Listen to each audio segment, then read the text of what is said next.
افطاری میں کہیں بھی پکوڑے نہیں تھے. جہاں یہ 2 پی ہوں گے وہاں آپ کی کوالٹی آف سلیپ ڈسٹرب, آپ کی پیوریفیکیشن ڈسٹرب. کیونکہ ظاہر بات ہے کہ فاسٹنگ کے ذریعے سے اللہ کے وسلم یہ چاہ رہے تھے کہ ہر امتی کا سیلولر لیول کے اوپر پیوریفیکیشن ہو جائے. یعنی کہ ہمارا سیل, ایک ہے ہماری سوچ کی پیوریفیکیشن, ایک ہے ہمارے عمل کی, ایک ہے ہمارے تعلقات کی, لیکن جو اصل مقصود ہے بھوک سے وہ ہے سیلولر لیول کے اوپر, مالیکولر لیول کے اوپر جا کے پیوریفیکیشن ہونا. اس کا امپیکٹ پھر میرے برین پر آئے گا, میری روح پر آئے گا, کیونکہ ایک کنیکشن ہے میری فزیکل, انٹلیکچوئل, ایموشنل, اسپریچول اس کا. تو اللہ کے صلی اللہ علیہ وسلم یہ چاہتے تھے, لیکن شاید ہمارے آبجیکٹیوز ہم وہ سمجھ نہیں پائے گئے, اس پہ ہمارا گیپ آ گیا. بالکل جناب محترم, میں چاہوں گی کہ اسی پہ آپ بھی تھوڑی روشنی ڈالیں کہ نبی اکرم صلی اللہ علیہ وسلم کس طرح سے اس مہینے کو ویلکم کرتے تھے, اور جو ابھی محترم نے فرمایا یقیناً ہم بالکل اس سے ہٹ کے ہماری سحری, افطاری اور جو ہمارے کام ہے وہ مختلف ہو جاتے ہیں. صحیح فرمایا. دیکھیں اللہ کے رسول نے ماہ شعبان میں اپنے اصحاب اور یاران کو, اہل بیت کرام کو مسجد نبوی میں جمع کر کے خصوصی طور پر خطبہ دیا استقبال ماہ مبارک رمضان کے اعتبار سے. صحیح فرمایا ایھا الناس قد اقبل الیکم شہر اللہ. یہاں پر ایھا المسلم نہیں کہا, اے مسلمانوں آپ ہیں مسلمان روزہ دار, لیکن آپ کے روزے کے اندر یہ کیفیت ہو کہ لوگ آپ کے روزے کو سمجھے. پیغام انسانوں کے ساتھ روزہ ہے, نہ کہ مسلمان تو روزہ رکھیں گے. جو بھی رسول اللہ کے ساتھ مسجد نبوی میں تھے, آج بھی جاتے ہیں, آج میں ہماری مسجدوں میں جو آتے ہیں وہ روزہ دار ہوتے ہیں. لیکن اللہ کے رسول نے یا ایھا المؤمن, یا ایھا المسلم نہیں کہا, یا ایھا الناس, اے لوگو. یعنی قیامت تک آنے والے اس مدینے کی وادی سے نکل کر شرق و غرب, افریقہ سے لے کر امریکہ, یورپ سے لے کر تبت و لداخ سے لے کر آپ کی دنیا کی کسی بھی پٹی کے اندر جو لوگ قیامت تک آئیں گے, ان سب کے لیے روزے کی برکات کو سمجھانا آپ کی ذمہ داری ہے. اسی وجہ سے اللہ کے رسول نے فرمایا کہ ایھا الناس, اے لوگو, یعنی روزہ تمہارے لیے ہے, لیکن اصحاب کے کندھوں پہ یہ ذمہ داری تھی. تو یہ جو استقبال ہے یہ 2 لفظ نہیں ہے ہمارے, جو استقبال ایک لفظ نہیں ہے, معذرت چاہتا ہوں 2 لفظ ہے. اصل میں یہ اقبال سے ہے, استقبال قبال کے ساتھ جڑ کے استقبال بنا ہے. اقبال رحمت اللہ علیہ وہی ہے اقبال جس کو اللہ نے اتنی عزت دی, آبرو دی, اسی سے ہے. یعنی جس کی طرف اقبال آبرو رخ کرے اسے کہتے ہیں اقبال, یعنی گڈ لک آدمی کو کہتے ہیں. استقبال یعنی یہ وہ مہینہ ہے جس سے انسانوں کی گڈ لک شروع ہو جاتی ہے. کیا بات, سبحان اللہ. کیوں؟ اس لیے کہ یہ مبارک مہینہ ہے. یہ رمضان, رمز را میم ضاد عربی میں یعنی جلا کر خاکستر کرنے والے کے لیے استعمال کیا جاتا ہے. رمز کا مطلب کیا ہے؟ جس طرح لکڑ سے ایک چیز جلا کر خاکستر کر دیا جائے, اس کے وجود کو ختم کیا جائے, اسی طرح روزے کے ذریعے سے انسانوں کے تمام گناہوں کو پروردگار جلایا جاتا ہے. کیا بات. لہٰذا استقبال کا مطلب یہ ہے کہ اگر آپ رخ کریں گے ادبار نہ ہو جائے. اب بہت سارے لوگ ماہ مبارک رمضان میں اگرچہ وہ رمضان کی طرف بڑھ رہا ہے, لیکن دل رمضان کی طرف نہیں ہے, نیت رمضان کی طرف خالص نہیں ہے. اللہ کے رسول یہی فرمانا چاہتے ہیں, ایھا الناس قد اقبل الیکم شہر اللہ. رمضان کے بعد جو شوال ہے, ذیقعد ہے, ذی الحج ہے, محرم ہے, سفر ہے, جتنے بھی 11 مہینے ہیں وہ بھی تو اللہ کا مہینہ ہے, وہ بھی شہر اللہ ہے ان میں سے. صرف اس کو شہر اللہ کیوں کہا؟ کہا اس لیے کہا کہ اس کے استقبال کے لیے پروردگار عالم نے قرآن مجید کو نزول کی صورت میں قرار دیا ہے. یعنی تم صرف اس کے استقبال میں نہیں ہو, اس کے استقبال کے لیے تم سے پہلے پروردگار نے قرآن کو استقبال کے لیے بھیجا ہے. تم سے پہلے اللہ کے رسولوں نے, اس سے پہلے عرض کیا 1,23,999 انبیاء نے رمضان کا استقبال کیا ہے, پھر آپ کر رہے ہو, کہ آپ پہلے اور آخری نفر نہیں ہیں. لہٰذا استقبال کا مطلب یہ کہ اس میں ایک آبرو اور عزت ہے. کچھ لوگ بڑے پریشان ہو جاتے ہیں, ہائے اللہ ماہ مبارک رمضان آ رہے ہیں, ہمارے راشن کیا بنے گا, ہمارے کھانے پینے کی فکر ہونا شروع ہو جاتی ہے. یہ سینکڑوں مسائل ہمارے ذہن کو الجھا دیتے ہیں. تو اس کا مطلب یہ ہے کہ آپ اصل چیز کیا ہے, اس سے جو آبرو ملنے والی ہے، اس سے جو عزت، بالکل برکت، وقار، شرف، منزلت انسان کے لیے ملنے والی ہے، اس کی طرف آپ چلے جائیں گے تو پھر پروردگار عالم اس کی برکتوں کو انسانوں کی زندگی کے داخل کر سکتے ہیں۔ کیا بات ہے، سبحان اللہ سبحان اللہ۔ جی محترم جناب ڈاکٹر عتیق رضا صاحب، ماہ رمضان کے اہتمام میں ہماری کیا ذمہ داریاں ہونی چاہیے؟ کس طرح سے ہم اپنی ذمہ داریوں کو سمجھیں اور پھر انہیں ادا کرنے کی، پورا کرنے کی کوشش کریں؟ لیکن دو لفظ ہیں، ایک ہیں رائٹس اور ایک ہیں رسپانسبلٹیز۔ دنیا میں سارے جھگڑے اس وجہ سے ہیں کہ ہم رائٹس کی بات کرتے ہیں، رسپانسبلٹیز کی بات نہیں کرتے۔ اوورآل پورا ماڈل ایسے ڈیزائن ہوا ہے۔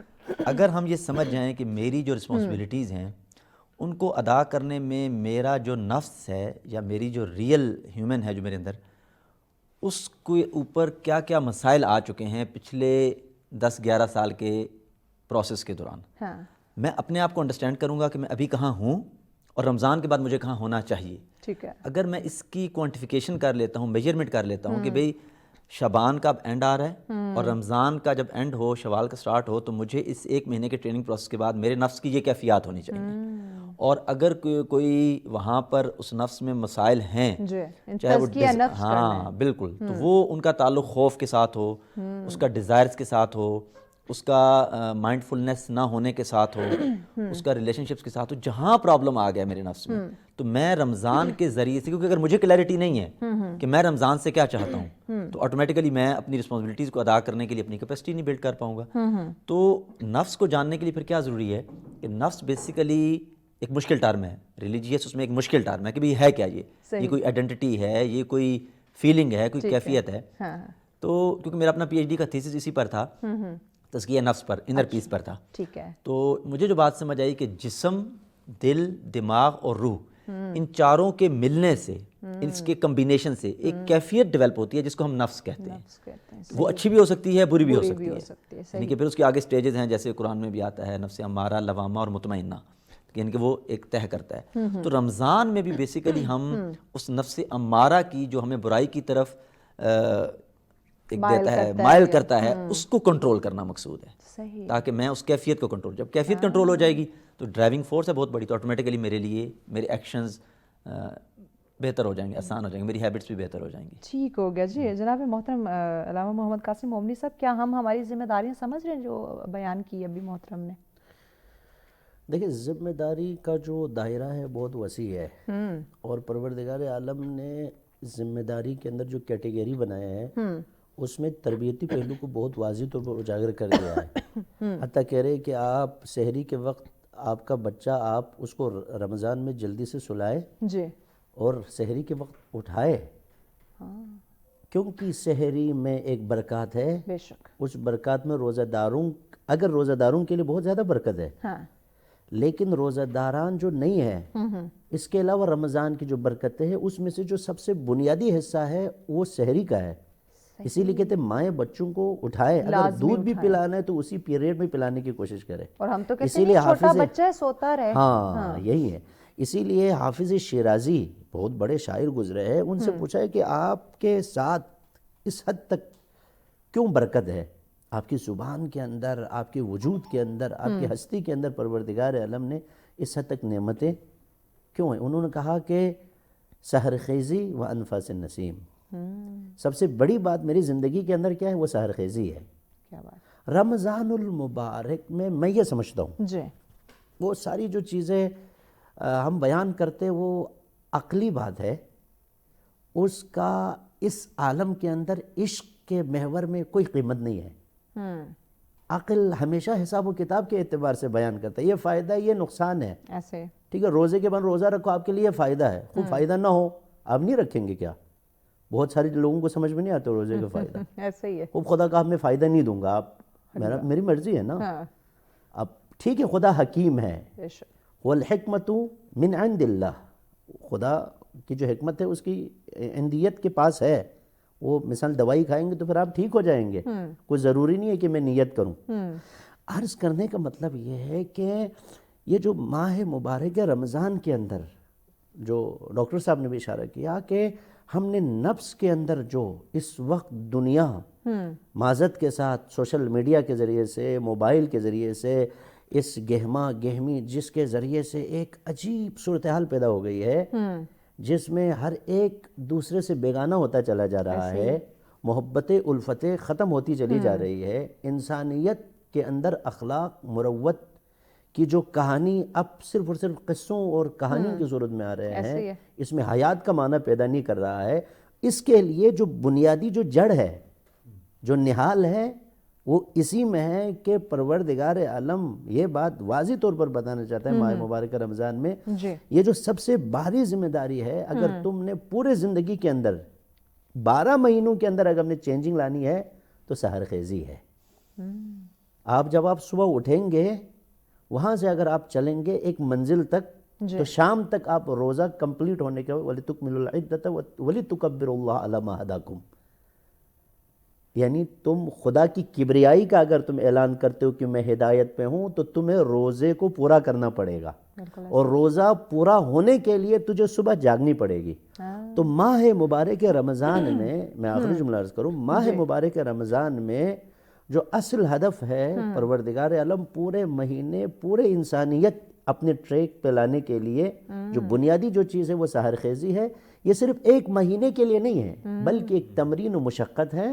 اس کے ذریعے سے 11 مہینوں میں سحر کے اندر جو برکت ہے تمہاری زندگی کے اندر ہے۔ سبحان اللہ، یہ ہم جان لیں سمجھ لیں تو یقیناً ہم نفع میں ہی ہیں۔ جی محترم جناب ڈاکٹر عتیق رضا صاحب، روزے کی روح کیا ہے؟ دیکھیے، روزے کی روح یہ ہے کہ انسان وہ ذرائع جو اس کی روزے کے امپیکٹ کو زائل کر سکتے ہیں اس سے وہ بچ جائے۔ یعنی کہ ایک ہیں کچھ کرنے کے کام، ہم سحری بھی کریں گے، افطاری بھی کریں گے، کھانا پینا بھی چھوڑ دیں گے۔ کچھ ایسے کام ہیں جو نہیں کرنے کے ہیں، مثال کے طور پر منع کیا گیا موبائل فون کا استعمال کیسا ہوگا رمضان میں، رات کو سونے کے اوقات کیا ہوں گے، صحیح، گوسپس کتنی ہوں گی، میری ٹائم مینجمنٹ کتنی رمضان میں اچھی ہوگی، ٹھیک ہے، اچھا میرا تنہائی کا وقت کتنا ہوگا، کیسا ہوگا، کیونکہ ظاہری بات ہے کہ بور ہونے کو انجوائے کرنا روزے کے بہت سے مقاصد میں سے ایک مسئلہ یہ بھی ہے کہ کوئی ایکٹیویٹی نہیں ہے آپ کی، ظاہری بات آپ کی انرجی لیول ڈاؤن ہوا ہے کھانا نہ کھانے کی وجہ سے۔ تو اب آپ نے اگر یہ مینج کر لیا کہ عصر کے بعد کا ٹائم کیسا ہو، سحری سے پہلے کا ٹائم کیسا ہو، پھر جب آپ بور ہو رہے ہیں تو آپ موبائل کی طرف کتنی مرتبہ گئے ہیں، بار بار گئے ہیں، اور اگر گئے ہیں تو کتنی دیر میں واپس آئے ہیں، تو کیا گئے تو کیا دیکھ رہے ہیں۔ ہاں، تو وہ روزے کی جو روح ہے نا، وہ یہ ہے کہ جو چیزیں میرے روزے کے مقاصد کو زائل کر سکتی ہیں ان کو میں کسی طرح بیریئر کر سکوں، ان کو ابھی سے میں آئیڈینٹیفائی کر سکوں، وہ لسٹ بنا لوں کہ یہ چیزیں 5 جو ہیں، ہر ایک کا اپنا اپنا ہے، ہر ایک اپنا اپنا، سوشل میڈیا میں نے مثال دی، ہر ایک کا اپنا اپنا ہو سکتا ہے، تو اگر میں وہ کر لوں تو آٹومیٹیکلی میرے لیے روزے کی روح حاصل کرنا آسان ہو جائے گا۔ اچھا ڈاکٹر صاحب، ایک اور چیز ہم بڑی بات کرتے ہیں، سنا ہوگا آپ بھی سنتے رہتے ہیں، مجھے تنگ نہ کرو میرا روزہ ہے، اس پہ کیا کہیں گے؟ اصل میں ہمارے ذہنوں میں یہ ڈالا جاتا ہے کہ روزے کا مطلب ہے پیسو ہو جانا، اوکے، حالانکہ روزے کا اصل مطلب تھا ایکٹیو ہو جانا۔ یعنی کہ میرے ذہن میں یہ ہے کہ میرا اب روزہ ہے تو مجھے کوئی ہارڈ کام نہیں کرنا، مجھے محنت نہیں کرنی، مجھے ٹریولنگ نہیں کرنی، مجھے کچھ ایسا کرنا نہیں ہے، بات ہی نہیں کرنی۔ ہاں بالکل، یہ یعنی کہ ہمارے ذہنوں میں ہوتا ہے۔ حالانکہ بھوک اصل میں آپ کی پرفارمنس کو بڑھاتی ہے، بھوک بہت سی بیماریوں کا علاج ہے، بھوک آپ کی انرجی کو ہائی کرنے کا ایک انداز ہے جدید، اس میں انٹرمیڈنٹ فاسٹنگ کا پورا ایک تصور ہے کہ وہ بھوک بری چیز نہیں ہے، لیکن ہمارے ذہنوں میں یہ ہے کہ سحری اتنی کروں۔ اچھا، ہم نے ایک مائنڈ سیٹ بنا لیا ہے نا اپنا، اس مائنڈ سیٹ کے مطابق ہم چل رہے ہیں کہ بھئی بھوکا ہونے کا مطلب ہے میں کوئی غریب ہوں، بھوکا ہونے کا مطلب ہے کہ میں کوئی ڈپرائیوڈ ہوں، بھئی بھوکا ہونے کا مطلب ہے میں انرجیٹک ہوں، بھوکا ہونے کا مطلب ہے کہ میرا سیلف کنٹرول بہتر ہے۔ تو سحری میں اتنا کھانا کھانا ہے کہ بھئی ظہر کے بعد مجھے بھوک لگنی شروع ہو جائے، یہ اصولی طور پر ہونا چاہیے۔ اور شام کو کھانا کھانے کا مطلب یہ ہے کہ عشاء کے بعد نہیں کھانا تاکہ میری رات کی کوالٹی آف سلیپ بہتر ہو، عبادت بہتر ہو۔ اچھا، یہ تو میڈیکل بھی کہتے ہیں ڈاکٹر صاحب کہ آپ جتنا مرضی دبا کے کھا لیں، اس کا ایک ٹائم ہے کہ اس نے ڈائجسٹ ہو جانا ہے۔ آپ جتنا مرضی پیٹ بھر پانی پی لیں، ایک جو ٹائم ہے اس میں اس نے جو ہے بالکل ختم ہو جانا ہے، ڈائجسٹ ہو جانا ہے، وہ آپ کو روزے یعنی کہ افطار تک وہ آپ کا ساتھ نہیں دے گا۔ لیکن وہی بات، ہمارا مائنڈ سیٹ ایسا بن چکا ہے کہ ہم نے دبا کے کھانا ہے، ہم نے ڈھیر سارا پانی پی لینا ہے، اذان ہونے والی، اچھا جی بس پورا جگ پانی کا جو ہے نا وہ ہم نے پی لینا ہے کہ یہ پورا افطار تک نہ ہمارے ساتھ چلے گا۔ تو اس مائنڈ سیٹ کو ہم کیسے تبدیل کر سکتے ہیں کہ بھائی یہ چیزیں آپ کے ساتھ افطار تک نہیں چل سکتی ہیں؟ دیکھیں، جب ہمیں ایک بات سمجھ آ جائے گی نا کہ میرے جسم میں جو طاقت اور قوت پیدا ہوتی ہے اس کا 30% خوراک سے، باقی 70% ہے سورج کی روشنی، مٹی، پانی اور بریدنگ، ہوا. یعنی کہ صرف 30% آف انرجی کا تعلق غذا سے ہے. لیکن کیونکہ ہمارے فور فادرز کو غذا مشکل سے ملتی تھی، ظاہری بات ہے کہ جو ہمارے بڑے تھے 300 400 500 600 سال پہلے، تو غذا ملی تو اگلی غذا ہو سکتا ہے 2 دن بعد ملے، تو وہ کھانا یہ سمجھے کھاتے تھے کہ پتہ نہیں اب دوبارہ ملے گا نہیں ملے گا. ہم آج تک غریب ہیں ذہنی طور پہ، بہت کچھ ہونے کے باوجود ہمارا مائنڈ سیٹ وہی ہے کہ یہ کھانا شاید زندگی کا آخری کھانا ہے، کوئی فاقہ آ جائے گا یا کوئی جو ہے وہ ایسا مسئلہ ہو جائے گا. تو اگر ہم یہ اپنی ہیبٹس کو، اپنے ڈائٹ پیٹرنس کو، برین کو کنٹرول دینا چاہیں نا، یا روح کو دیں، یا اللہ کی ذات نے جو احکام دیے اس کو دیں رمضان کے حوالے سے، تو بہت زبردست موقع ہے. لیکن اتنا آسان نہیں ہے. یہ ٹریننگ کے لیے جیسے اچھے اداروں کی ٹریننگ ہوتی ہے اور آپ کو پہلے پریپیئر کیا جاتا ہے، جو آپ لوگ بھی کر رہے ہیں کہ بھئی پریپیئر ہوں کہ بھئی یہ ٹارگیٹ ہے، مجھے اپنی غذا کو 10%، 20%، 30% پہ لانا ہے. جو میں نے شبان میں کھائی ہے اور جو رمضان میں کھائی ہے یہ 30% ہوگی. میرا جو موبائل کا یوزیج ہے یہ 30% ہوگا. گوسپس ہیں یہ 30% ہوں گی. میرا جو فوکس ٹائم ہے، لونلینس کا ٹائم ہے، کیونکہ لیڈرشپ تنہائی سے آتی ہے، اس کو میں بڑھاؤں گا. صرف ذکر اذکار نہیں بلکہ مراقبہ یا اکیلے بیٹھنا، reflection time, me time, self appointment, اس کو میں بڑھاؤں گا. رمضان بہت اچھا موقع ہے اس کا. یقیناً ایک اچھا موقع ہے. جی جناب محترم علامہ محمد قاسم مومنی صاحب، روزے کی روح کو جاننے اور سمجھنے کے لیے ہمیں ہمارے معاملات پہ جو ہے وہ نظر دوڑانی ہوگی، جو کہ بالکل ہم نہیں کرتے. بس وہی بات کہ ہم نے دبا کے سحری کرنی ہے اور پورا دن کوئی ہمیں تنگ نہ کرے، ہمیں کوئی کام نہیں کرنا، اور سارا دن جو ہے وہ بیٹھ کے ہم نے موبائل یوز کرنا ہے اور کوئی نہ کوئی مووی دیکھنی ہے یا سونا ہے. کیا روزے کا مطلب یا مقصد یہ ہے؟ جی دیکھیں، اصل میں جو روح رمضان ہے وہ اطاعت امر مولا ہے، کیونکہ خدا حکیم ہے. حکمت کے مطابق روزے کو پروردگار عالم نے واجب قرار دیا.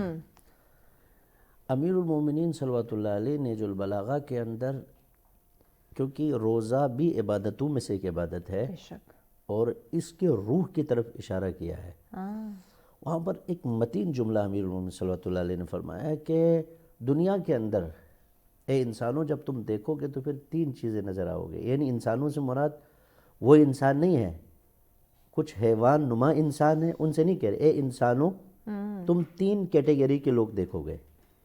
ایک وہ حیوانات ہے جو سر جھکا کر کھاتے رہتے ہیں، ان کا کام سر جھکا کے، آپ گائے کو دیکھ لیجئے، آپ بکریوں کو دیکھ لیجئے، آپ ان کے سامنے اگر آپ کوئی چیز ڈالیں تو سر جھکائے ہوئے کھاتے رہیں گے، بس عشق سے سرشار. ان کو کھانا ضروری ہے تاکہ ہمیں بتانے کے لیے بالکل ایسے کہ اے انسانوں اس حیوانوں کو خلق کیا ہے، تسخیر تم نے کرنا ہے. خالق وہ ہے، تسخیر کا جو رمز و اسرار دیا ہے تجھے دیا ہے، تم نے سمجھنا ہے یہ حیوان ہے. اس کے بعد پھر فرمایا کہ دوسرا گروہ وہ درندوں کا گروہ ہے، جیسے شیر، چیتا، بھیڑیا.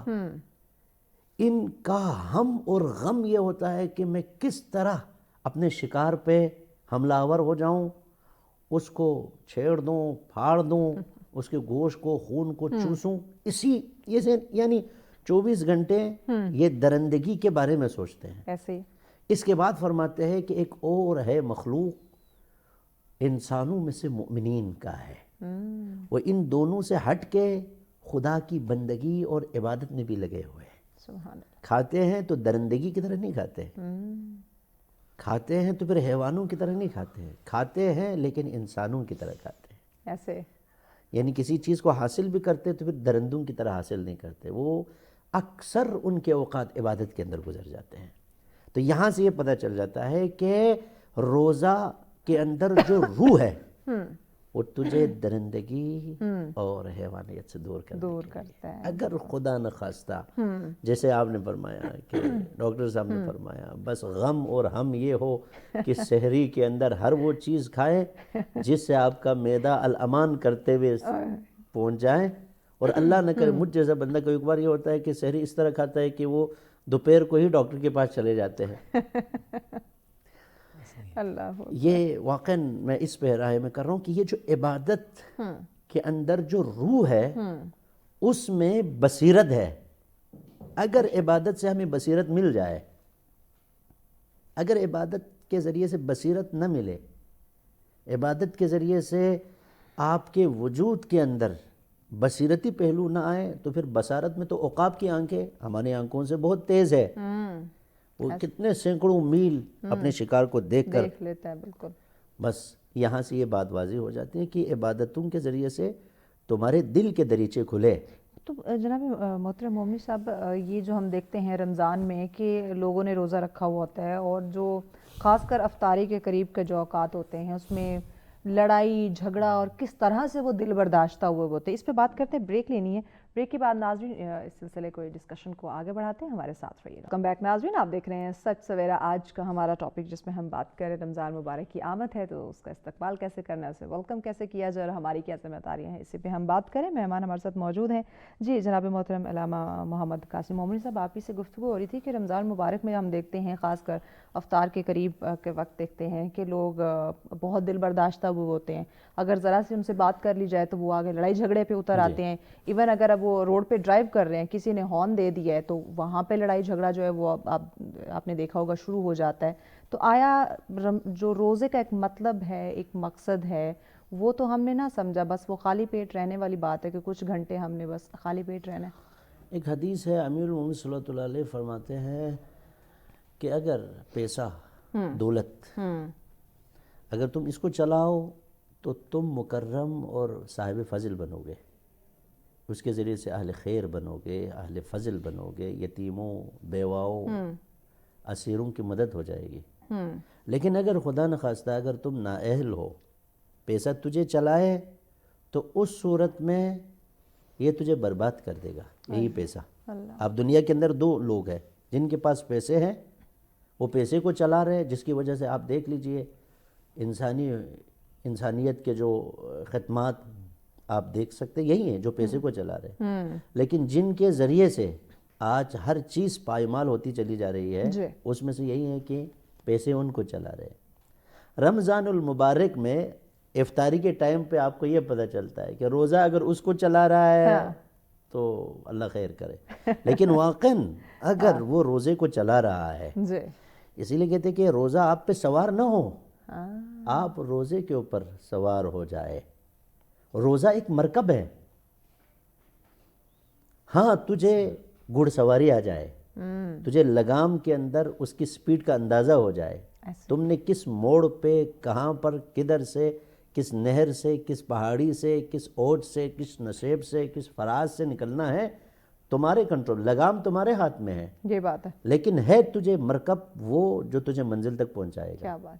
تو یہاں پر ہے کہ اس سواری پہ ہم لوگوں کو پروردگار عالم نے بٹھایا ہے سحری کے وقت، اچھے وقت میں، خالص وقت میں، پاک و صاف وقت میں، جو تمام خلق خدا جب سو رہی ہو تو تجھے بہت عزت و کرامت کی ذات. اسی لیے اللہ کے رسول نے فرمایا جعلتم فیہ، ہاں جی اس میں قرار دیا ہے من اہل کرامت اللہ، تجھے اس مہینے میں اہل کرامت بنایا ہے. کرامت کا مطلب کیا ہے؟ تم معجزہ کر سکتے ہو.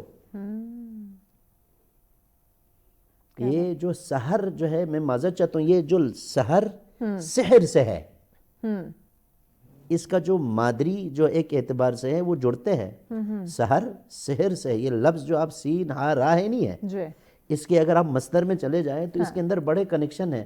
جس طرح سحر کرنے سے لوگ یعنی مٹی کو سونا بنا دیتے ہیں، اسی طرح تو اپنے وجود کو جو خاکی ہے رمضان میں عرشی بنا سکتے ہو. بے شک ایسے ہی تم قیمتی بنا سکتے ہو، تم اہل کرامت بن سکتے ہو، تم خود معجزہ کر سکتے ہو، کرامت کر سکتے ہو. کوئی شک. لیکن ہمارے تو مائنڈ سیٹ بنا ہوا ہے کہ بھئی روزہ ہے. لہٰذا معذرت کے ساتھ اب بیچارے دسترخوان پہ بچے آ جاتے ہیں تو ماں کہتی ہے بچو بچو بچو بچو، طوفان آ رہا ہے. بھئی وہ سمجھ رہے یار یہ والد صاحب روزہ نہیں رکھا ہوا ہے، پتہ نہیں ان کے اوپر ہماری خیر نہیں ہے. لہٰذا بچوں کو ڈانٹنا یا کچھ بچوں کو بھئی بھاگو تم لوگ روزے سے نہیں ہیں، تو اب وہ بچہ، اب فرض کیجئے میں اسی کنڈیشن میں بڑا ہو کے آ رہا ہوں. آج روزہ جو آپ نے کہا کہ یہ کیوں جھگڑا ہو رہا ہے، تو یہی بچہ دسترخوان پہ بچپنے میں ماں باپ کی لڑائی کو دیکھ رہے ہوتے ہیں، اس کے غصے کو دیکھ رہے ہوتے ہیں، ٹھیک ہے نا جی. تو وہی بچہ آج باپ کی صورت میں ہے، تو پھر وہی ہے اندر سے روزے میں وہ بچپنا ہے اس کا. معذرت چاہتا ہوں. اسی لیے میں یہ بہت اہم پیغام بتانا چاہتا ہوں.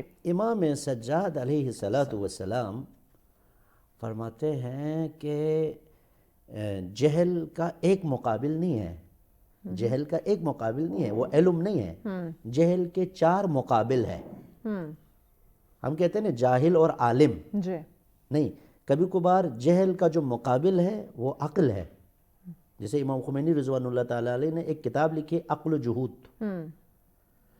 مطلب یہ ہے کہ کبھی کبھار بڑا پڑھا لکھا بندہ ڈاکٹر ہوتا ہے، پروفیسر ہوتا ہے، عالم ہوتا ہے، بہت پڑھی لکھی، مثال کے طور پر ماں ڈاکٹر ہوتی ہے، لیکن دسترخوان پہ بس وہ اس طرح جیسے ڈاکٹر ہی نہیں ہے، پڑھا لکھا ہی بندہ نہیں ہے. کہہ رہے امام علیہ الصلوۃ والسلام فرماتے ہیں پروردگار، بہت خوبصورت جملہ ہے، پروردگار میں اس جہل سے پناہ مانگتا ہوں جس کے ذریعے سے میرا صبر اور حلم تباہ ہو جائے. دن بھر روزہ رکھا ہے 14-15 گھنٹے، اور آخر میں جس ٹائم پہ اس کو شیلڈ ملنے والی ہے، تمغہ دینے والا ہے، اسی ٹائم پہ شیطان آ جاتا ہے. وہ جو پہلے کے جو دلدل میں ہے اسی پانی کو کہتے ہیں نا، وہ تالاب کو گردآلود کرتے ہیں تاکہ یار مجھے مچھلی نہ ملے تو کسی اور کو بھی نہ ملے. وہ شیطان یہی کرنا چاہتا ہے فائنل ٹائم میں، کیونکہ میں خدا کی درگاہ سے، لیکن ہم وہ کھو دیتے ہیں. میں کیونکہ خدا کی درگاہ سے رجیم ہو چکا ہوں، یہ خدا کی درگاہ میں عزیز ہونا چاہتا ہے. وہ اب تالاب کو کیا کرتے ہیں جی، گردآلود کرتے ہیں تاکہ مچھلیاں وہ پکڑ نہ سکے. تو کہہ رہے کہ خدا کے لیے بچے اور آپ تجربہ کریں. اس میں ہم بہت ساری چیزوں میں تجربہ کرتے ہیں، لیکن اس میں تجربہ کرنے کے لیے تیار نہیں ہے. اسی طرح جیسے آپ نے فرمایا ٹریفک میں، راستوں پہ، چوراہوں پہ، چوک پہ، سگنل پہ، گھروں میں، ٹیچر حضرات سے میں معذرت کے ساتھ، سحری اگر نہیں پکائے تو پھر بس بچوں کی خیر نہیں ہوتی ہے، پورا موڈ خراب چلا جاتا ہے. تو لہٰذا وہیں عرض کا یہ بھی ایک جہالت ہے. اس جہالت کو دور کرنے کے لیے پروردگار عالم نے اسی روزے کے ذریعے سے آپ کو ایک سپر قرار دیا. یقیناً ناظرین، ہمیں انہی چیزوں کو سمجھنے کی ضرورت ہے کہ ہم نے روزے کی روح کو سمجھنا ہے، ہم نے اس کے برکات کو، اس کی اہمیت و فضیلت کو سمجھنا ہے. مزید گفتگو کو آگے بڑھاتے ہیں، لیکن اس سے قبل ہم قاری انعام الحق صاحب سے درخواست کریں گے کہ نعت رسول مقبول صلی اللہ علیہ وسلم پیش کیجیے. بسم اللہ کریں. میرا گدا میرا منگتا میرا غلام آئے، خدا کرے کبھی طیبہ سے یہ پیام آئے. میرا گدا میرا منگتا میرا غلام آئے. میرا گدا میرا منگتا میرا غلام آئے، خدا کرے کبھی طیبہ سے یہ پیام آئے. خدا کرے کبھی طیبہ سے یہ پیام آئے. غلام زہرا میں تو علی کا نوکر ہوں، غلام زہرا میں تو علی کا نوکر ہوں. ہمیشہ پنجی تنی نسبت ہی میرے کام آئے. ہمیشہ پنجی تنی نسبت ہی میرے کام آئے. ہمیں ماہ رمضان کی آمد ہے اس مہینے کو، اس مبارک مہینے کو، وہ ہم نے ویلکم کس طرح سے کرنا ہے، اس کا استقبال کیسے کیا جائے، ہماری کیا ذمہ داری، اس پہ ہم ڈسکشن کریں. مہمان ہمارے ساتھ تشریف فرمائے ہیں جی محترم علامہ محمد قاسم عمری صاحب ہمارے ساتھ ہیں جی، محترم جناب ڈاکٹر عتیق رضا صاحب ہمارے ساتھ ہیں، اور ہمارے نعت خواں قاری انعام الحق صاحب ہمارے ساتھ ہیں. بہت شکریہ تینوں مہمانوں کا ساتھ رہنے کے لیے. جی جناب محترم ڈاکٹر عتیق رضا صاحب آپ کی طرف آتے ہیں. بریک سے قبل ہم عمری صاحب سے بات کر رہے تھے روح کی، جو روزے کی روح ہے اور کس طرح سے ہم نے اپنے معاملات کو درست کرنے. ایک اور چیز میرے مائنڈ میں آئی ہے غصے پہ، چونکہ ہم بات کر رہے تھے کہ افطار کے قریب جیسے ایک وقت آتا ہے تو ہم آگ بگولا ہو جاتے ہیں، کسی کی بات ہمیں برداشت نہیں ہوتی، روڈ پہ جا رہے ہیں تو کوئی ہارن دے دے تو ہمیں بڑی تکلیف ہونا شروع ہو جاتی ہے، لڑائی جھگڑا شروع کر دیتے ہیں، یا افطار کے لیے لیٹ ہو رہے ہوں تو ہم نے بس روڈ پہ ایسے گاڑی بھگا رہی ہو رہی ہے جیسے کوئی آگے تو کوئی اور انسان ہی نہیں ہے. اس پہ میں ایک اور چیز کرنا چاہوں گی کہ بہت سارے ایسے لوگ میں نے دیکھے ہیں، بلکہ یہ چیز میں نے خود بھی فیس کی ہے، محسوس کی ہے، کہ اگر ہم بالکل ریلیکس رہتے ہیں، یہ لوگوں کا مائنڈ سیٹ میں جاننا چاہ رہی ہوں کیونکہ ہم ججمنٹل بہت جلدی ہو جاتے ہیں، کہ اگر کوئی بہت ریلیکس ہے، اس کے فیس پہ ایک فریشنس ہے، وہ بالکل محسوس نہیں کروا رہا کہ میرا روزہ ہے، یا روزے کو اپنے اوپر سوار نہیں اس نے کر رکھا، تو لوگ ججمنٹل ہو جاتے ہیں کہ تمہارا تو روزہ ہی نہیں ہے. اب یہاں آپ کیا کہیں گے؟ دیکھیں کوٹیشن ہے کہ your belly controls your brain. آپ کا پیٹ آپ کے دماغ کو کنٹرول کرتا ہے.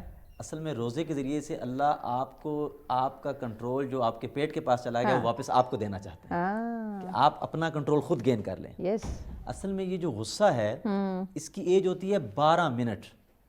یعنی کہ جب آپ کی باڈی میں کوئی بھی کیمیکل چینج آتی ہے ڈیو ٹو ایکسٹرنل فیکٹر، کہ مجھے کسی نے کچھ کہا اور میں نے اس کو مائنڈ کیا، جب مجھے غصہ آیا تو اب وہ کوئی بھی ایسی چیز جو ناخوشگوار ہے جو بھی میرے آؤٹ آف اٹ. اصولی طور پر تو اچھا طریقہ یہ ہے کہ میرے پاس میرا کنٹرول ہو، لیکن ہمارے ہیں کیونکہ ہمارا کنٹرول دوسروں کے پاس ہے، مطلب ہم ریموٹ ہم نے دوسروں کو دے دیے ہیں. اوورآل نئے جدید انسان کے ساتھ یہ بھی ہوا ہے. تو وہ جو ہے جب آپ بیلی کو کنٹرول کر لیتے ہیں تو آپ کی جو انٹسٹائن ہے، جو آپ کی گٹ ہے، اس کی لمبائی ہے 24 فٹ سے لے کے 30 فٹ تک. جب وہ خالی ہوتا ہے تو اس کا مطلب ہوتا ہے کہ آپ جو اوریجنل ہیں، جو جینون ہیں، اس پر آپ آ گئے ہیں. اگر آپ سے سیلف کنٹرول نہیں ہو رہا، آپ کا ٹیمپرامنٹ کے ایشوز آ رہے ہیں، اس کا مطلب ہے کہ آپ کی پرسنالٹی میں ابھی سیلف اویئرنیس، آپ کا سیلف کنٹرول، وہ اس میں کہیں پرابلم ہے. جو روزے کے مقاصد ہیں، میری بات ویسے تو اللہ کا امر ہے، اللہ کے امر کے لیے حکمت لازمی نہیں ہوتی، لیکن پھر بھی ایک اس کا آبجیکٹیو ہوتا ہے کہ اس سے یہ اچیو ہونا چاہیے. تو ہمیں اس کا جائزہ لینا چاہیے کہ اگر میرا غصہ میرے کنٹرول میں نہیں ہے تو روزے کا حقیقی فائدہ میری ذات تک پہنچ نہیں رہا. اور پھر میری جو اوریجنل پرسنالٹی ہے وہ اصل میں تو معاملات سے ہے. یعنی کہ میں چاہے میرا جو بھی حلیہ ہو، جو بھی میرا ایک ظاہری ایک نظر آئے، لیکن جو پرسنالٹی کی ڈیفینیشن ہے وہ تو یہی ہے کہ جب جو میرا عمل نظر آئے گا سوشل بیہیویئر میں وہ میری اصل ہے، وہ روڈز پر ہی نظر آتا ہے، وہ اپنے سے کمزور لوگوں کے سامنے نظر آتا ہے، وہ تنہائی میں سامنے آتا ہے، وہ لوگوں کے سامنے تو شاید سمجھ نہیں آتی ہمیں. اللہ اکبر. لاسٹ رمضان کی بات ہے کہ افطاری کے لیے بندہ لیٹ ہو رہا تھا تو اب سامنے اس کے کوئی بائک تھے، اس نے ہارن دیا نہیں، اس نے فوراً راستہ دیا، اس کے پاس پسٹل تھا، اس نے فائر کر دیا. تو یہ ہمارا جو ہے برداشت کا یہ ہماری حد ہے، اور ساتھ ہی ساتھ پھر ہم بڑی جلدی ججمنٹل ہو جاتے ہیں. جی جناب محترم محمد صاحب آپ کی طرف آتے ہیں. اب یہ سوال بھی بڑا عام ہے ہمارے ناظرین کے لیے، کیونکہ ہم خود سے ہی چیزوں کو دیکھ رہے ہوتے ہیں کہ ہمیں روزہ رکھنا ہے نہیں رکھنا، کن حالات میں ہمیں معاف ہے، کن حالات میں جو ہے وہ ہم اس کا جو بعد میں یعنی کہ روزہ رکھنے کے لیے کہا جاتا ہے. اب وہ کون سے لوگ ہیں جو رمضان مبارک میں روزے رکھ سکتے ہیں، اور کون سے لوگ ہیں کن کو کس حالت میں جو ہے وہ روزے معاف ہیں یا بعد میں رکھنے کا حکم ہے؟ بہرحال آپ کی اس سوال سے پہلے والا سوال بہت اچھا سوال تھا اور ڈاکٹر صاحب نے بہت اچھا بیان کیا، لیکن میں اس کی طرف اشارہ کر کے پھر وہ آپ جی ضرور کیونکہ وہ ایک اہم سوال ہے. بالکل ضرور. کیونکہ جیسے آپ نے فرمایا کہ کبھی کبھار انسان کے اس عمل سے انسانوں کی جانوں کی ضیاع کا خطرہ ہو جاتا ہے. یہ بات بالکل ایسے. اور خدا نخواستہ اگر روزے کے عالم میں اگر کوئی کسی کو مارے، جس طرح کہتے ہیں کہ روایت کے اندر یہ ہے کہ اگر کوئی نماز پڑھے عام حالتوں میں تو ممکن ہے کہ اللہ اس کو ثواب دے، ممکن ہے نہ دے، کیونکہ آپ کے اوپر واجب ہے، آپ ڈیوٹی دے رہے ہیں. لیکن یہ روایت کے اندر موجود ہے کہ اگر کوئی ماہ مبارک رمضان میں اگر نماز پڑھے تو عام دنوں کے اعتبار سے اسے 70 برابر ثواب عطا کرتا ہے. من تلا. اسی طرح قرآن مجید کے اندر بھی ہے کہ اگر ایک آیت کی اگر آپ تلاوت کرو گے تو پورا ختم قرآن کا ثواب مل جاتا ہے. سبحان اللہ سبحان اللہ. اور یہاں پر بھی یہ ہے کہ اللہ نہ کرے کوئی اس مہینے میں غلط کام کرے تو اس کا عذاب بھی بڑا ہوتا ہے. اللہ اکبر، اللہ اکبر. یعنی کہ اگر ثواب دگنا ہے تو گناہ بھی دگنا ہے. اللہ اکبر، اللہ نہ کرے کوئی، میں ہماری زبان کٹ جائے، کوئی بندہ باہر گناہ کرتا ہے، ہوئے ہوئے ہوئے، لیکن اگر وہ گناہ وہ مسجد میں جا کر کرے، اللہ اکبر، اللہ اکبر. اب معذرت کے ساتھ ایک آدمی، خدا اس کو دیکھے، ایک روایت بیان کر رہا ہوں، اس حد تک خوبصورت روایت ہے. میں سوچ رہا تھا، میں ابھی چند دن پہلے عمرے پہ تھا، ماشاءاللہ. وہاں پر جب تلبیہ پڑھتے ہیں، لبیک اللہم لبیک لا شریک لک لبیک، یہ جو لبیک ہے اس کا ترجمہ ڈاکٹر صاحب ہم سب جانتے ہیں. لبیک یعنی اے پروردگار میں مکمل حاضر ہو چکا ہوں، بے شک. یعنی میں نے اپنے بچوں کو، زندگی کو، گھر کو، دیار کو، وطن کو سب چھوڑ کے تیرے پاس آیا ہوں، حتیٰ میرے تن پہ جو پیراہن ہے اس کو میں نکال دیا. ہائے ہائے، وہ پسندیدہ جوتے بھی اتار دیے ہیں، وہ پسندیدہ زیور بھی اتار دیے ہیں، 31 چیزیں حلال ہیں ان سب کو حرام قرار دیا ہے. کیوں؟ اس لیے کہ تیرے سامنے حاضر ہونے کے. خدا دیکھتا ہے کہ یہ سب کچھ چھوڑ کے آیا ہے. اب آپ سن لیجئے، وہ حاجی ہے، لیکن رمضان میں مومنین واقعاً آپ کنٹرول کریں. واقعاً روزے کی ہر آدمی تو حج پہ نہیں جا سکتا ہے. کیا خیال ہے جی؟ ہر آدمی تو مکہ تو نہیں جا سکتا ہے. استطاعت ہو تو پھر وہ لوگ جائیں گے، لیکن خدا نے حج کی استطاعت کے بعد جو ثواب کا جو معیار دیا ہے وہ رمضان میں دیا ہوا ہے. سبحان اللہ. یعنی دیکھیں، حج میں بھی میں کمپریزن نہیں کر رہا ہوں، حج میں بھی ایک چیز ہے استطاعت، مالی ہے. رمضان میں بھی ایک استطاعت ہے، وہ جانی ہے.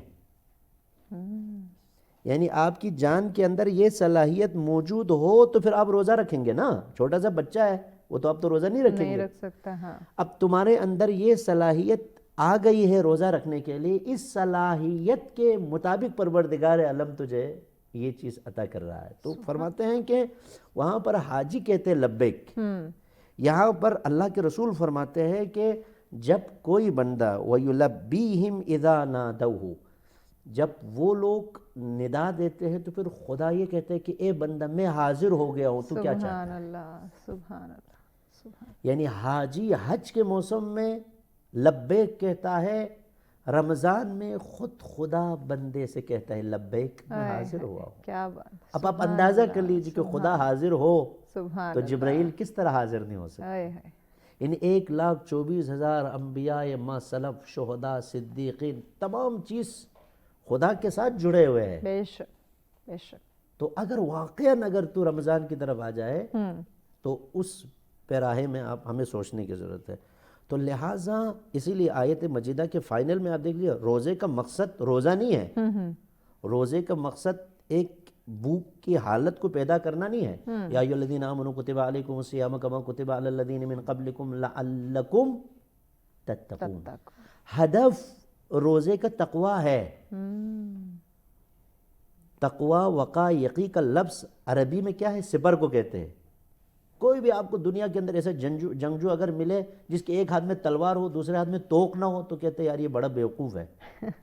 امیر المومنین جیسے ہستی کے پاس زرہ اور توق تھے، اگرچہ ہاتھوں میں ذوالفقار. توق کا مطلب وقا یقی، یعنی جس سے دوسروں کے وار بچے، اپنے آپ کو بچائے، اسے کہتے ہیں وقا یقی.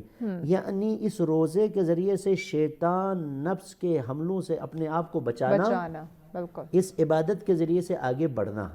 یہ بس یہاں پر تقوی کا جو اصل روزے کا جو ہدف ہے وہ تقوی ہے، اور اس کے ذریعے سے آپ نے اپنے آپ کو بھی بچانا ہے، دوسروں کو بھی بچانا ہے. بالکل ایسا. اور جو آپ نے سوال کیا ہے اس کی طرف میں آپ کی خدمت میں عرض کروں. جی ضرور.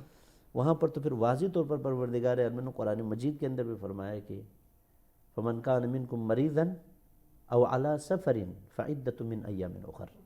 جو بیمار ہے وہ دوسرے دنوں میں رکھیں گے، ٹھیک ہے. جو سفر میں ہیں وہ دوسرے دنوں میں رکھیں گے. ٹھیک ہے. اس کے علاوہ مثال کے طور بچیوں کے اندر جو ہے وہ اختلاف ضرور ہے، لیکن جو مشہور ہے 9 سال جب کمپلیٹ ہو جائے 10ویں سال کے اندر یا دوسری روایتیں ہیں کہ 12 سال مکمل ہونے کے بعد 13 سال، وہ ایک فقہی اگر اعتبار سے۔ بریک لینی ہے، بریک کے بعد ہم دوبارہ آپ سے یہیں سے کنٹینیو کریں گے۔ ناظرین ہمارے ساتھ رہے گا، ملتے ہیں ایک بریک کے بعد۔ ویلکم بیک ناظرین، آپ دیکھ رہے ہیں سچ سویرا۔ آج کا ٹاپک ہمارا بہت ہی اہم ہے جس پہ ہم بات کریں، کیونکہ رمضان مبارک کی آمد ہے تو اس مہینے کو ویلکم کیسے کیا جائے اور ہماری کیا ذمہ داریاں ہیں، کیسے ہم نے ان کو سمجھنا ہے اور پھر انہیں پورا کرنے کی ہم نے کوشش کرنی، اسی پہ بات کریں۔ جی جناب محترم علامہ محمد قاسم مومنی صاحب، آپ ہی سے ہم بات کر رہے تھے کہ رمضان کے روزے کن لوگوں پر فرض ہے، آپ یہ بات مکمل کریں۔ میں 3 اہم پیغام بتانا چاہتا ہوں، زیادہ طولانی گفتگو نہ ہو۔ پہلی بات تو یہ ہے کہ کچھ لوگ کہتے ہیں کہ کچھ لوگ بزرگ لوگ ہوتے ہیں، ٹھیک ہے، روزے کے حکم کے اندر جو تشخیص ہے وہ موضوعی ہے۔ ٹھیک ہے، مثال کے طور پر میں اگر کہوں یہ انگوٹھی میرے ہاتھوں میں ہے، میں فقیہ اپنے مقلد یا مرجع یا کسی سے پوچھوں کہ یہ یعنی میرے لیے حلال ہے یا حرام ہے، تو وہ آپ کو نہیں بتائیں گے، وہ کہیں گے کہ آپ نے خریدی ہے تو یہ آپ کے لیے حلال ہے، اگر اللہ نہ کرے کسی سے آپ نے چھین کے چوری کر لی تو پھر حرام ہے۔ روزے کے اندر بھی روزہ واجب ہے اللہ کی طرف سے، لیکن آیا آپ کے اوپر روزہ واجب ہوا ہے یا نہیں ہوا ہے؟ روزہ آپ کے لیے مفید ہے یا نہیں ہے؟ آیا روزے سے آپ کے لیے برکت ہے یا نہیں ہے، یا آپ کے لیے بچت ہے یا نہیں ہے؟ اس کی تشخیص کو یا آپ یا طبیب کریں گے۔ ٹھیک ہے، یعنی اگر ڈاکٹر کہے کہ واقعاً روزہ آپ کے لیے نقصان دہ ہے، اگر وہ روزہ رکھے تو گویا ایسا ہی کہ اس نے روزہ توڑ دیا ہو۔ یعنی اگر کسی کے اوپر روزہ رکھنا واجب نہیں ہے، ٹھیک ہے، اس نے اگر روزہ رکھ لیا تو پھر اسے اس شخص کی طرح گناہ ملے گا کہ جس نے روزہ رکھ کے روزہ توڑا ہو، اللہ، کیونکہ حکم خدا ہے۔ کبھی رکھنے کی، جیسے ایک چھوٹا سا بچہ ہے اس کو زبردستی کر کے، اب کچھ ہمارے معذرت چاہتا ہوں کہ عرب کے معاشرے کے اندر جو کھجوریں کھاتے ہیں، معذرت چاہتا ہوں گوشت زیادہ کھاتے ہیں، ان کے اندر جو بہرحال ایک چیز ہے جو ہمارے ہاں نہیں ہے، تو وہ جو بچیاں وہاں پر جلدی بڑی ہو جاتی ہے، لڑکے وہاں کے 20 سالہ خاتون ہمارے تقریباً اب یہاں کے جو 9 سالہ 10 سالہ جو بچیاں ہیں وہاں 20 18 سال کی خاتون لگتے ہیں، وہ آب و ہوا کے اعتبار سے ان کی۔ تو یہاں پر کبھی کبھار ہم روزہ رکھتے ہیں، اور ہمارے علاقے کے اندر یہ ہوا ہے کہ ایک بچی جو روزہ رکھ لی، اس کے اوپر روزہ واجب ہوا، پھر وہ کمزور سی تھی، ٹھیک ہے، اب مولانا صاحب نے بھی ان کو ڈرا دیا ان کو روزہ رکھنا ہے، وہ روزہ رکھے، پھر اس کے پیچھے ڈیوٹی دیتے رہے کہ یہ کھائے نہیں پیے نہیں۔ دوپہر میں وہ کسی وہ پاس جو نہر ہے اس کے پاس پانی کو دیکھتے دیکھتے اس کی جان نکل گئی تھی۔ او مائی گاڈ۔ کبھی کبھار والدین جو ہے وہ حد سے زیادہ افراط خوف خدا میں نقصان پہنچا دیتے ہیں، یہ بھی اجازت نہیں ہے۔ اسی طرح کچھ بزرگ لوگ جو گھر پہ ہیں، ٹھیک ہے، ان کے بچے بہو گھر والے سمجھاتے ہیں کہ بابا جان، امی جان، دادی جان، نانی جان، چچا جان، آپ بیمار ہیں، آپ کو گردے کا مسئلہ ہے، جگر کا مسئلہ ہے، آپ کے اوپر آپ روزہ نہیں رکھ سکتے ہیں۔ نہیں جی وہ بزرگ رکھ رہے ہیں ہم بھی رکھیں گے، نہیں، آپ اپنی روزے کے ذریعے سے آپ نے خودکشی نہیں کرنی ہے۔ صحیح۔ لہٰذا پروردگار عالم نے قرآن مجید، رسول اللہ نے اپنے سنت، اہل بیت اور اصحاب و یاران نے واضح طور پر بیان کر دیا ہے کن کن لوگوں کو کن کن عمر میں، صحیح، کس کس شرائط میں، کس کس اوقات میں واجب کر دیا ہے۔ وہ اہل فضل علم سے پوچھ کر روزہ رکھے، ورنہ کہیں ایسا نہ ہو کہ وہ روزہ رکھ کے خدا کی بارگاہ میں چلے جائے اور اس کے لیے کوئی ثواب نہ ہو۔ یا کچھ لوگ روزہ رکھ سکتے ہیں بس چھوٹے سے بہانے کے اوپر روزہ توڑ کے بیٹھے ہوئے، وہ ایسا بھی نہیں ہو۔ بس یہ دل کا معاملہ نہیں ہے، یہ اصل میں خدا کے ساتھ اطاعت کا معاملہ ہے۔ بے شک بے شک۔ جی جناب محترم ڈاکٹر عتیق صاحب، آپ کی طرف آتے ہیں۔ رمضان مبارک آتا ہے، اس کے استقبال میں دیکھا ہوگا کچھ لوگ جو ہیں وہ گھروں کو اور دکانوں کو جو ہے وہ سجاتے ہیں، سجاوٹ کا اہتمام کرتے ہیں، کیا یہ بات درست ہے؟ یعنی کہ یہ عمل جو ہے ہمارا درست ہے، ایسا کرنا چاہیے؟ دیکھیں اس کے اوپر ہم کوئی اس طرح ورڈکٹ تو نہیں دے سکتے، کسی کی نیت کیا ہے، کس انٹینشنز نے کی ہے، خدا نخواستہ وہ فضول خرچی تو نہیں کر رہا، اگر شرعی لحاظ سے دیکھا جائے تو کیا ہے؟ لیکن شاید شرعی لحاظ سے اس کے اوپر کوئی اس طرح وہ نہیں کیا جائے گا جب تک وہ فضول خرچی نہ ہو، یا شریعت کے کسی ڈائریکٹ حکم کی خلاف ورزی اس حوالے سے نہ ہو رہی ہو، یا شو آف نہ ہو، یعنی کہ ریاکاری نہ ہو یا کچھ ایسا نہ ہو۔ لیکن اصل بات تو یہ ہے کہ یہ ڈیفینیشن غلط ہے جو اس لوگوں کے ذہن میں یا لوگوں کے ذہن میں ہے کہ شاید ہم اس طرح کریں گے تو ہم اللہ کو خوش کر رہے ہیں۔ بھئی اصل مقصود تو روزے کا یا کسی بھی عبادت کا وہ کون ہے؟ اللہ کی ذات ہے نا۔ تو اگر میں نے لوگوں کو دکھانے کے لیے کوئی ایسی ایکٹیویٹی کی ہے تو خدا نہ خواستہ اس میں پھر یہ خطرہ بھی ہے کہ وہ ایک غلط دکھاوا اگر ہے یا پھر اس میں مسئلہ ہے، لیکن شاید یہ پرسن ٹو پرسن ہوگا۔ اصل میں جب ہم ایک ایز اے ہول کوئی آرڈر وہ کرتے ہیں تو اس کو جنرلائز کرنا مشکل ہوتا ہے، کہ ہو سکتا ہے کسی کی نیت اس درجے کی نہ ہو یا پھر لیولز ہیں اس میں مشکل ہے. صحیح. فائنل میں کہوں قانونی رائے دینا اس میں مشکل ہے, ٹھیک. لیکن اخلاقی طور پر بہتر ہے کہ اس طرح کا رویہ نہ اپنائیں. نہ مولوی صاحب اس پہ آپ کچھ کہنا چاہیں؟ دیکھیں دو چیزیں ہیں, ایک تجمل ہے جی وہ اچھی چیز ہے, خوبصورتی, اللہ جمال و یحب الجمیل, یا جمال, خدا خود خوبصورت ہے, خوبصورتی سے پسند کرتا ہے. لیکن خوبصورتی سے پسند کرنے کا مطلب یہ نہیں ہے کہ خوبصورتی کی پرستش کی جائے. یعنی مسجدوں کو, امام بارگاہوں کو یا کسی بھی جگہوں کو اس طرح خوبصورت کی جائے کہ بس وہ اس کی پرستش میں لگ جائے. مطلب یہ کہ اس حد تک اس کی تزئین و آرائش کی جائے, حتیٰ زمان آخر میں اللہ کے رسول کی طرف سے روایت موجود ہے, آخری زمانے میں یہ ہوں گے کہ نماز پڑھنے والوں کی تعداد کم ہوگی, مسجدوں کے اندر زینت زیادہ بڑھ جائے گی. اسی لیے میں معذرت چاہتا ہوں, چاچا غالب روح ان کی شاد ہو, انہوں نے یہ بھی کہا کہ اس زمانے میں تو بڑی مشکلات سے پیش آئے تھے, ان کو کہا دل خوش ہوا مسجد ویرا کو دیکھ کر, میرے طرح تو خدا کا بھی خانہ خراب ہے. کہا یہ بھی کنڈیشن نہ ہو, اور یہ بھی کنڈیشن نہ ہو کہ ایک غریب آدمی مسجد میں جانے کے بعد کہ یار مسجد میں اتنے خرچ ہوئے ہیں, معذرت چاہتا ہوں کہ غریب آدمی کے گھر میں ہاں جی ایک چراغ تک نہیں ہے, مسجد کے پورے احاطے کو جلائے رکھے ہوئے روشن, چمک دھمک رہا ہے. تو وہ غالب نے یہی کہا تھا کہ یار اس کے گھر میں حالت اسی خراب تھی, بارش ہو رہی تھی, پانی ٹپک رہا تھا, تو سمجھا کہ یار آپ یہاں تو نہیں, آپ سوچا کہ سب سے جو امیر ہے, سب سے جو خوبصورت جگہ ہے وہاں چلے جاؤں گا, وہاں چلا گیا تو کہا کہ یار سب سے تو عظیم اللہ ہے, اس کے گھر میں چلا جاؤں, وہاں جائے تو وہاں تو اور حالت خراب تھی. تو یہ بھی نہ ہو, اور ایسا تجمل گرائی بھی نہ ہو جس سے اندر آنے کے بعد بہت زیادہ خوبصورتی ہو لیکن نمازوں کی خوبصورتی اس میں نظر نہ آئے. ابھی آپ دیکھ لیجیے سینکڑوں مسجدوں میں کروڑوں روپے خرچ کیے ہوئے ہیں, نمازیوں کے اوپر خرچ نہیں کر رہے. ایک غریب آدمی کو ہاں جی جس کے تن پہ کپڑا پھٹا ہوا ہے, آپ مسجد کے اندر کارپیٹ بچھائے ہوئے, مثال کہ تمہیں اس پیرا میں بات نہیں کرنا چاہتا ہوں, ابھی خود رمضان کے اندر بھی ہے, آپ مسجدوں کے اندر جو افطاری دیتے ہیں اس میں کوئی شک نہیں بہت اچھی افطاری دینی چاہیے, لیکن مسجد کے باہر بھی لوگوں کے گھروں میں سحری نہیں ہے, آپ مسجدوں کے اندر افطاری کے ذریعے سے کھانوں کو ضائع کر رہا ہے.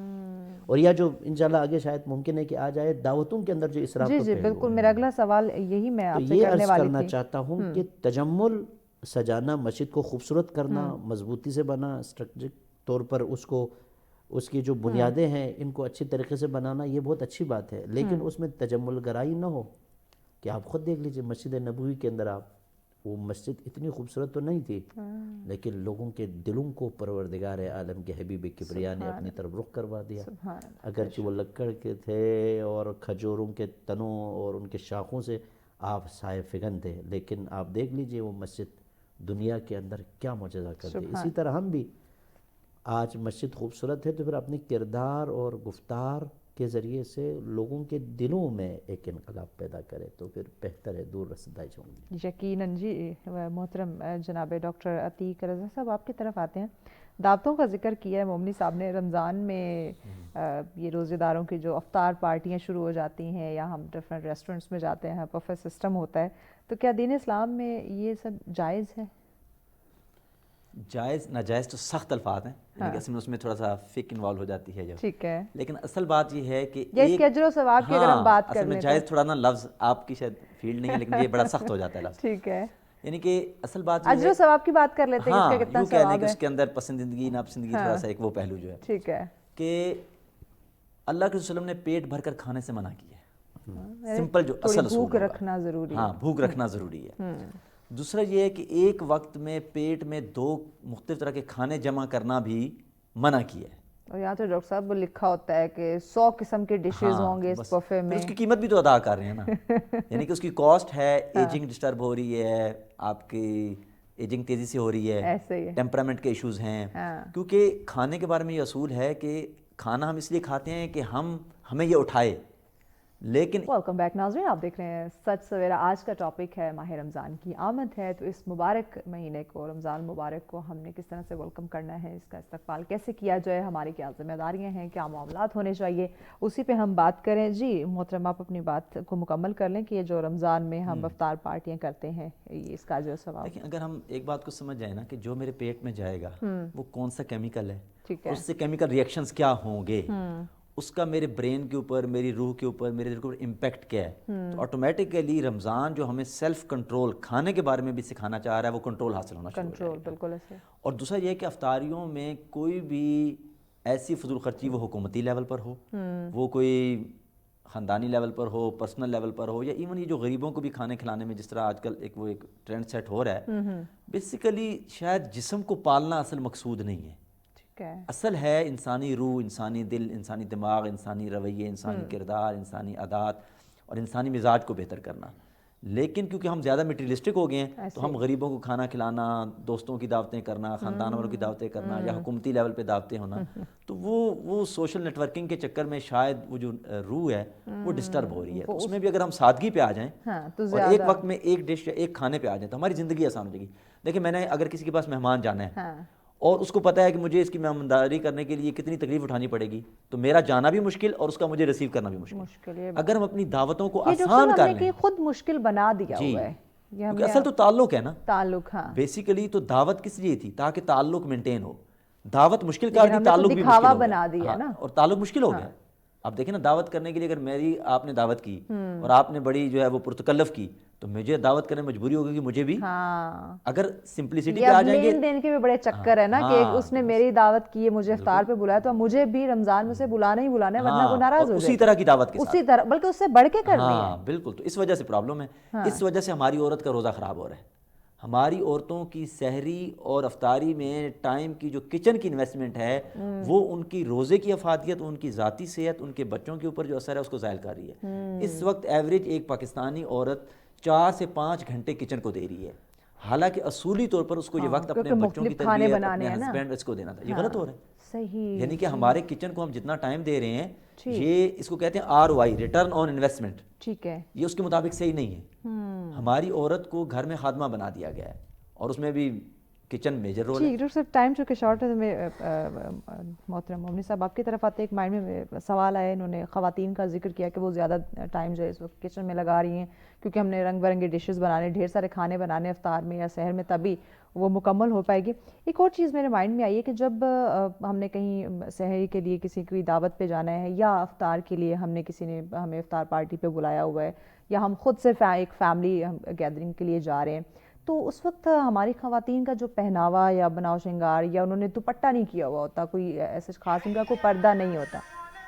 ایک منٹ، اس کو اگین کر رہی ہوں، سائلنٹ کر لیں، یہ اذان کو اچھا مومنی صاحب آپ کی طرف آتی ہوں۔ اس وقت خواتین کا اگر چونکہ رمضان میں یہ چیزیں بہت دیکھنے کو ملتی ہیں کہ سحری کے لیے کسی کی دعوت پہ جانا ہے، یا افطار کے لیے، خاص کر افطار پارٹیز پہ ہی ہم لوگ زیادہ جاتے ہیں، تو اس میں خواتین کا جو لباس ہے، یا چونکہ آپ روزے سے ہیں، آپ باوضو ہیں، آپ نے خاص پردے کا بھی خیال کرنا ہے، تو افطار پارٹیوں میں، یا ہم موسٹلی جب بازار میں دیکھتے ہیں افطاری کا وقت ہو رہا ہے، تو اس وقت ہماری خواتین کا وہ اس طرح سے لباس یا پردہ نہیں ہوتا، تو کہ اس سے روزہ قائم رہے گا، یا اس کا کوئی ثواب، یا کوئی اسلام میں اس کی کیا ممانعت ہے؟ دیکھیے جی، 2 چیزیں ہیں، ایک چیز روزے کے اندر شرط صحت ہے، ٹھیک ہے، اور دوسری چیز وہ شرط قبول ہے، ٹھیک ہے، کسی بھی عمل کے اندر ہے۔ ٹھیک ہے، تو اگر وہ پردہ نہ کرے، یا اللہ نہ کرے کہ روزے میں اگر بری باتیں بھی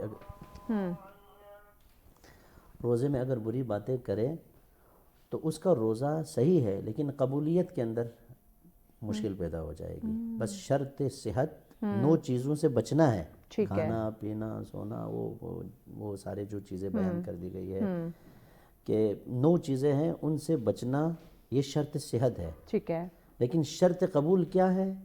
وہ کھانا حلال ہو جو سحری پہ کھائے، ٹھیک ہے، اچھا یہ آنکھیں آپ نامحرم سے بچا کے رکھے، یا جو تن پہ کپڑا ہے جس کے ذریعے سے نماز پڑھتے ہو وہ حلال ہو، غصبی نہ ہو، ٹھیک ہے، تو یہ جو شرط صحت ہے اس کے اعتبار سے ان کے روزوں میں مسئلہ نہیں ہوگا، لیکن شرط قبول کے اندر اب ممکن ہے کہ قبول نہ ہو. اب وہ اللہ رحمان الرحیم ہے، بعد میں قبول کرے یا نہ کرے وہ ایک الگ بحث ہے. ٹھیک ہے.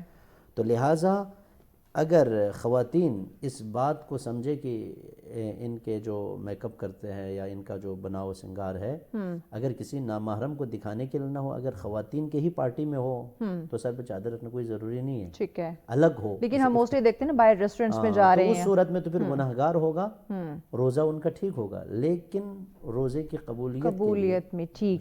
پیغام کیا دیں گے آپ ہمارے ناظرین کو کہ رمضان مبارک کی آمد ہے اس حوالے سے؟ میں یہ عرض کرنا چاہتا ہوں کہ تمام مشکلات کے باوجود، تمام پریشانیوں کے باوجود ضرور افطاری دے دے.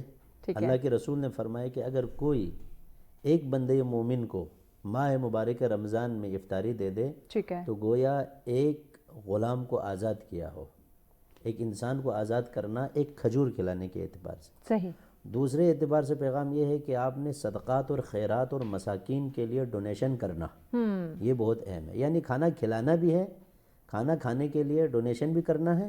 اور آخری جو پیغام ہے روزے کا فلسفہ یہ ہے کہ انسان 11 مہینوں کے لیے اپنے آپ کو تیار کرے، اس کے ذریعے سے وہ خدا کے خاص بندہ بن سکے. ٹھیک ہو گیا. جی محترم ڈاکٹر عتیق اظہر صاحب، آپ کا پیغام ناظرین کو؟ رمضان میں کچھ چیزیں چھوڑنی ہیں، ٹھیک ہے، اور کچھ اپنانی ہے. صحیح. چھوڑنے میں سب سے پہلے ہے اوور تھنکنگ، ٹھیک ہے، نیگیٹو تھنکنگ. alright. اس کے بعد جو ہے وہ آپ کے ڈیزائرز کو کنٹرول کرنا، خواہشات. پھر پیٹ پہ ڈائٹ پیٹرنز کو کنٹرول کرنا، ٹھیک ہے. اور پھر اس کے بعد آپ کی ٹائم کی مینجمنٹ بہتر کرنا. اور اپنانا کیا ہے؟ سب سے پہلے شکر، صحیح. پھر پازیٹیو تھنکنگ، ٹھیک. پھر صبر، alright. اور پھر جو ہے وہ لوگوں کے ساتھ ہمدردی اور غمگساری کے لوگوں کے لیے مفید بننا ہے. ٹھیک. انشاءاللہ ہمارا رمضان انشاءاللہ. بہت شکریہ معزز مہمانوں کا، آپ نے ہمیں وقت دیا. یقیناً ناظرین، رمضان مبارک کی آمد کے حوالے سے یا ہماری کیا ذمہ داریاں، کس طرح سے ہمیں تیاری کرنی ہے، ویلکم کیسے کرنا ہے اس مبارک مہینے کو، کافی ساری گفتگو ہوئی. تو آخر میں یہی کہوں گی کہ اللہ پاک اس تمام چیزوں پہ ہمیں عمل کرنے کی توفیق عطا فرمائے. آمین الہی آمین. اسی بات کے ساتھ ہمیں اجازت دیجیے، لیکن جانے سے پہلے ایک اختتامی کلام ہم ضرور سنیں گے قاری انعام الحق صاحب سے. بسم اللہ کیجیے. میرے دل کی صدا پنجتن پنجتن، میرے دل کی صدا پنجتن پنجتن، دین حق کی بقا پنجتن پنجتن. سیدہ فاطمہ اور حسین و حسن، سیدہ فاطمہ اور حسین و حسن، مصطفیٰ مرتضیٰ پنجتن پنجتن، مصطفیٰ مرتضیٰ پنجتن پنجتن، دین حق کی بقا پنجتن پنجتن پنجتن کے فقیروں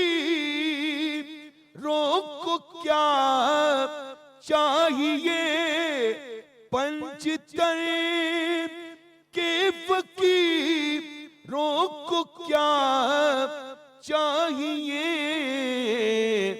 بس نجف کربلا پنجتن پنجتن، بس نجف